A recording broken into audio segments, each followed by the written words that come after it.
Hello, welcome to another weekday in Wonderland from the Aloha Community Library. I'm Jessie, and today I'll be reading for you Chapter 11 of Lewis Carroll's Alice's Adventures in Wonderland.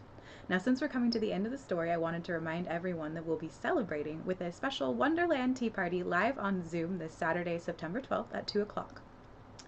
In order to prepare for that, we'll be giving away a Wonderland Tea Party kit all week at the library during curbside services, Tuesday through Saturday, that'll have crafts and activities and things that we'll be doing during the live meeting on Saturday. So we hope you'll pick that up while supplies last, and we'll see you on Saturday for a splendid tea party. Now, shall we read the chapter? Chapter 11, Who Stole the Tarts?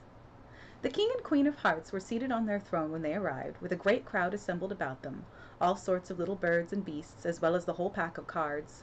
The knave was standing before them in chains, with a soldier on each side to guard him, and near the king was the white rabbit, with a trumpet in one hand and a scroll of parchment in the other.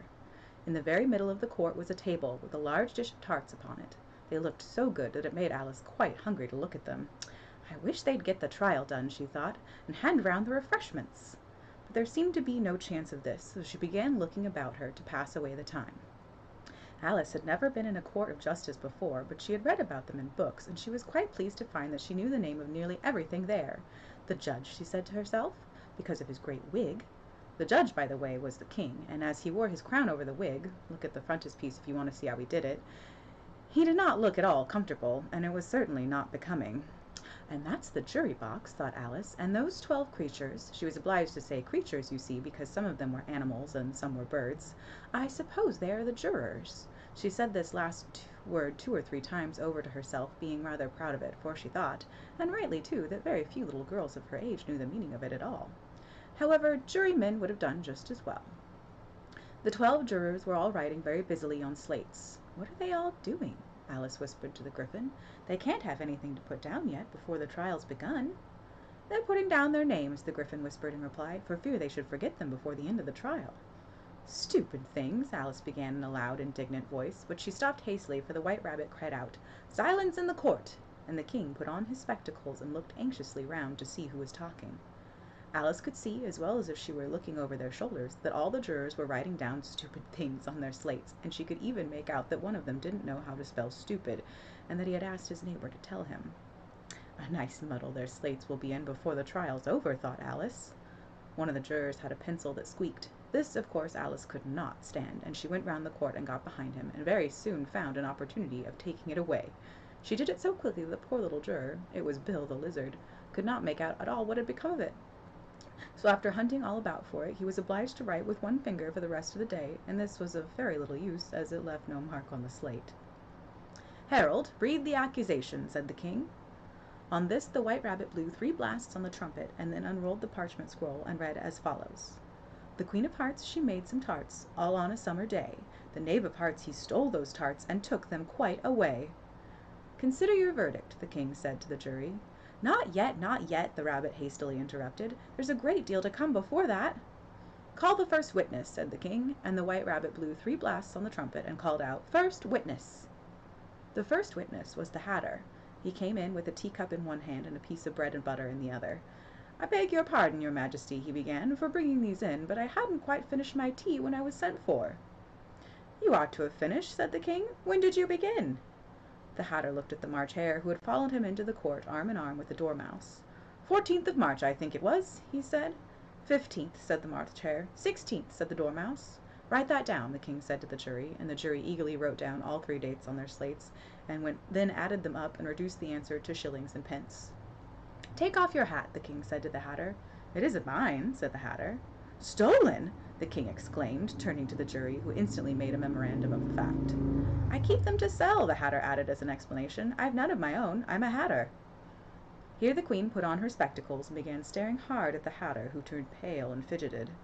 Give your evidence, said the king, and don't be nervous, or I'll have you executed on the spot.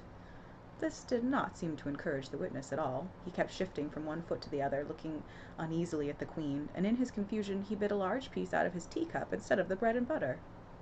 Just at this moment Alice felt a very curious sensation which puzzled her a good deal until she made out what it was. She was beginning to grow large again, and she thought at first she would get up and leave the court, but on second thoughts she decided to remain where she was as long as there was room for her.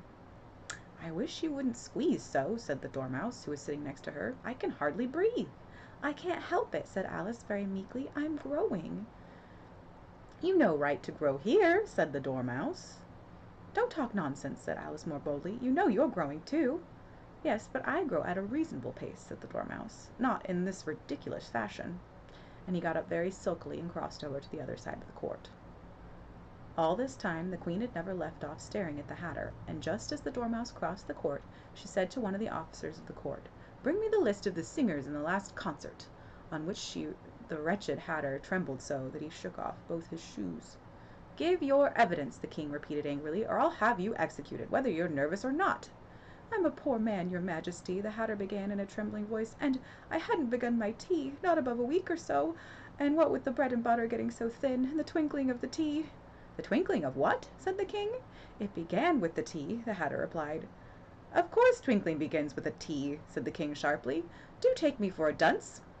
Go on. I'm a poor man, the Hatter went on, and most things twinkled after that, only the March Hare said, I didn't. The March Hare interrupted in a great hurry. You did, said the Hatter. I deny it, said the March Hare. He denies it, said the King. Leave out that part. Well, at any rate, the Dormouse said, the Hatter went on, looking anxiously round to see if he would deny it too, but the Dormouse denied nothing, being fast asleep. After that, continued the Hatter, I cut some more bread and butter. But what did the Dormouse say? One of the jury asked. That I can't remember, said the Hatter. You must remember, remarked the King, or I'll have you executed.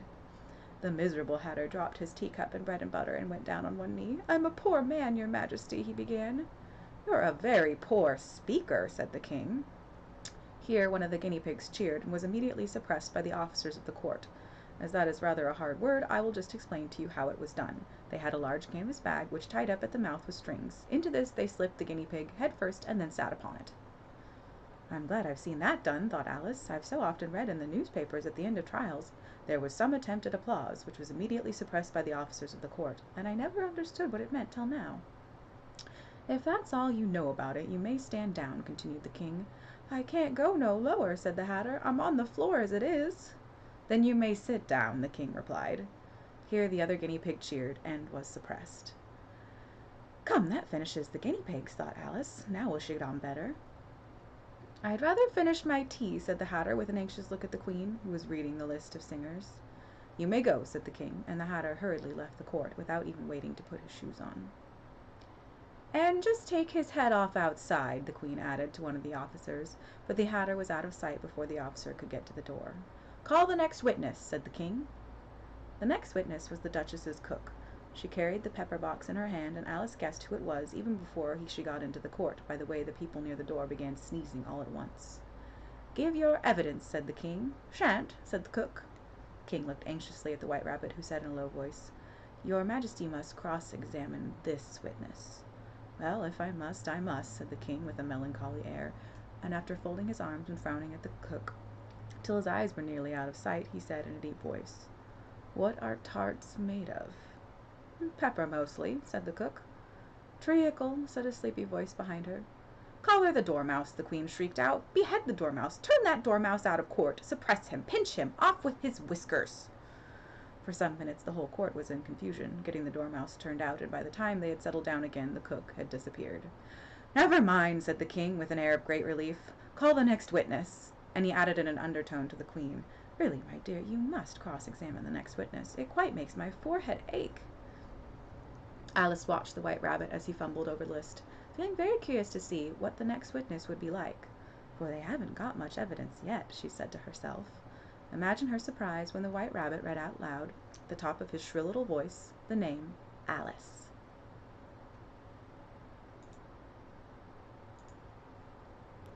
My, what will happen to poor Alice next? You'll have to find out on Wednesday at 2 p.m. as Katie reads the last chapter, Chapter 12, our final chapter in Wonderland.